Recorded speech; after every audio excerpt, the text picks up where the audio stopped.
Alright guys, Papa Pepper here. It's been a while since I've done one of the wild man's wild friends, but found this young eastern gray squirrel in a place it shouldn't be today. So grabbed him and we're going to let him go. He's a little scared right now, but he'll be climbing up a tree back in the wild soon enough.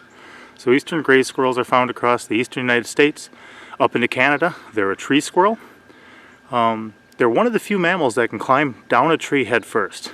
So that's pretty cool. I can't do that. I'd break my neck probably if I fell. And you'll often find them all over the place. They can be a pest to certain people, raiding the bird feeders, that type of stuff. And then often they'll make their homes inside people's attics or other places like that, so people don't like that. Their main predators are going to be people. You've heard of squirrel hunting maybe. And then hawks and a variety of larger mammals too, predatory ones. And owls as well.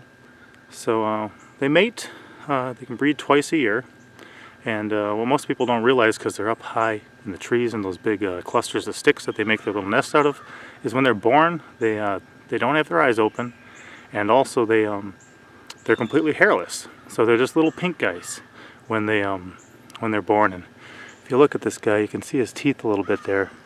There's a reason you'll see me play with a lot of reptiles and not so much mammals. I mean, if this guy sunk his teeth into me, it'd be some serious business. If I get bit by any non-venomous snake, it doesn't really matter. They have tiny little teeth, it heals up quick, that type of stuff, where these guys can kind of lay into you. Certainly like mammals and appreciate them. So these guys could be predominantly gray in color, beautiful tails like that. And you'll often find them eating nuts, all sorts of different stuff, acorns.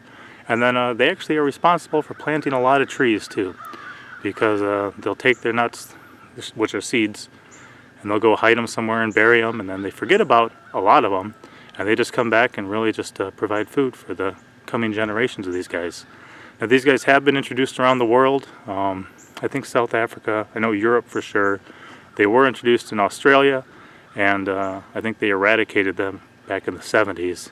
But anytime we're messing around and moving animals in places they aren't, they can press out the existing animals of that area and cause a problem. So this guy's little. He was probably born, actually this might have been a summer batch. I don't think this guy was born in the spring.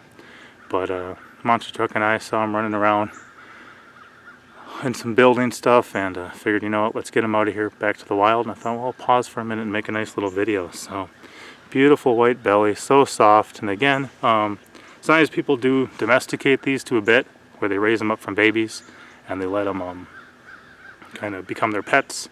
But they're wild animals, that's where they belong, and that's where we're going to put this guy back. So, alright, Papa out.